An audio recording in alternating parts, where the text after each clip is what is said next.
केंद्र सरकार की इन्फोर्समेंट डायरेक्टरेट, जिसे हम ईडी के नाम से जानते हैं, उसने अरविंद केजरीवाल जी को, जो दिल्ली के मुख्यमंत्री हैं, तीसरी बार एक गैर कानूनी समन भेजा है। और गैर कानूनी समन में उन्होंने अरविंद केजरीवाल जी को ईडी के सामने पेश होने को कहा है। जब 2 बार समन आया तो अरविंद केजरीवाल जी ने स्पष्ट तौर पर कई सवाल पूछते हुए इन्फोर्समेंट डायरेक्टोरेट को चिट्ठी लिखी।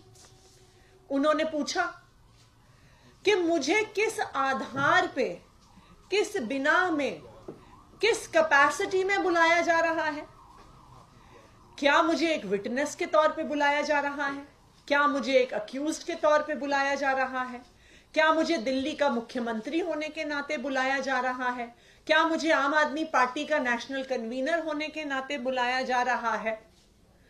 लेकिन तीनों बार चिट्ठी भेजने के बावजूद ईडी ने आज तक अरविंद केजरीवाल जी के सवालों का जवाब नहीं दिया। ईडी के अफसरों को भी पता है कि यह समन इल्लीगल है, गैर कानूनी है। अगर इसका कानून में आधार होता तो ईडी अरविंद केजरीवाल जी की चिट्ठी का जवाब क्यों नहीं देती? वो स्पष्ट तौर से समन में लिखती क्यों नहीं कि क्यों बुलाया जा रहा है?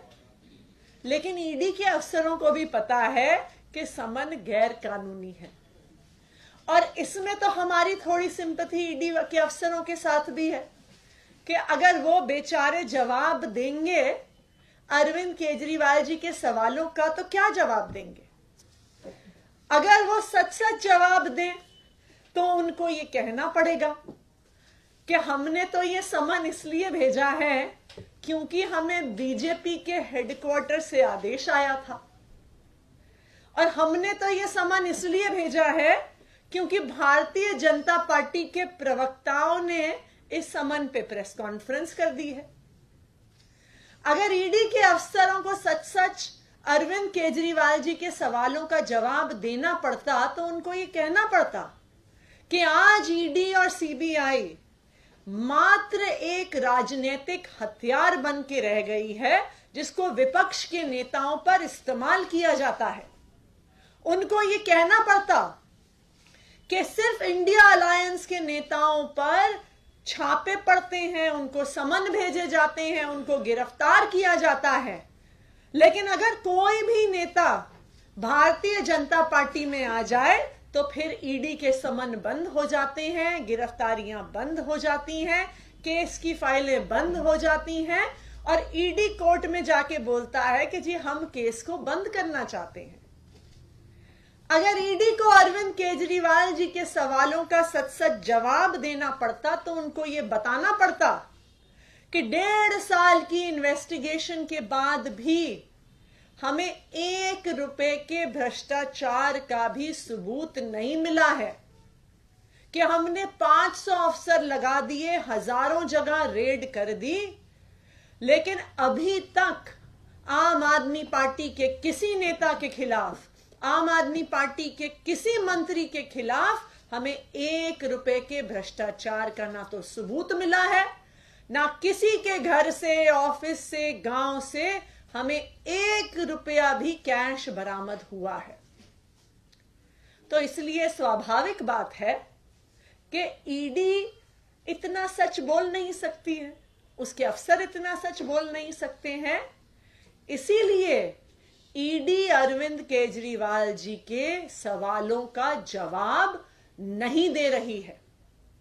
उनको भी पता है कि ये जो समन भेजा गया है, ये जो अरविंद केजरीवाल जी को गिरफ्तार करने की साजिश है, ये सिर्फ और सिर्फ आने वाले लोकसभा चुनाव की वजह से है। लोकसभा चुनाव कुछ महीने में आने वाला है। सारे विपक्ष के दल इंडिया गठबंधन के तौर पे साथ आ रहे हैं।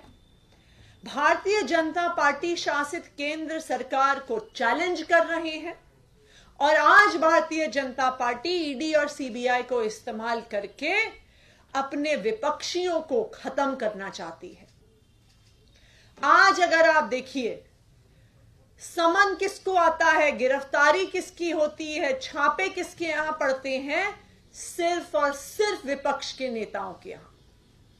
और जैसे ही ये नेता भारतीय जनता पार्टी में शामिल हो जाते हैं, चाहे वो हेमंत बिस्व शर्मा हो, चाहे वो पेमा खांडू हो, चाहे वो असम के चाहे वो शुभेंदु अधिकारी हो, और सबसे लेटेस्ट छगन भुजबल जी हो, जैसे ही वो भारतीय जनता पार्टी में शामिल हो जाते हैं ईडी के डर से, गिरफ्तारी के डर से, तो तुरंत उनके सारे केस बंद हो जाते हैं। लेकिन मैं भारतीय जनता पार्टी को यह बताना चाहती हूं कि आम आदमी पार्टी एक ईमानदार पार्टी है।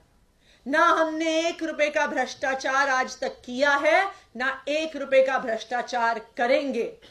इसलिए हमें भारतीय जनता पार्टी की ईडी, सीबीआई, जेल की धमकियों से डर नहीं लगता है। आपने जितनी रेड करनी है कर लो, आपने जितने समन भेजने हैं भेज दो, आपने जितने लोगों को गिरफ्तार करना है कर लो। आखिरकार सच्चाई आज नहीं तो कल पूरे देश के सामने आएगी। आम आदमी पार्टी को आपकी धमकियों से डर नहीं लगता है। आम आदमी पार्टी के नेताओं को जेल जाने से डर नहीं लगता है। हम भारतीय जनता पार्टी शासित केंद्र सरकार के खिलाफ लड़ते रहेंगे, चाहे ईडी और सीबीआई की कितनी धमकी आ जाए।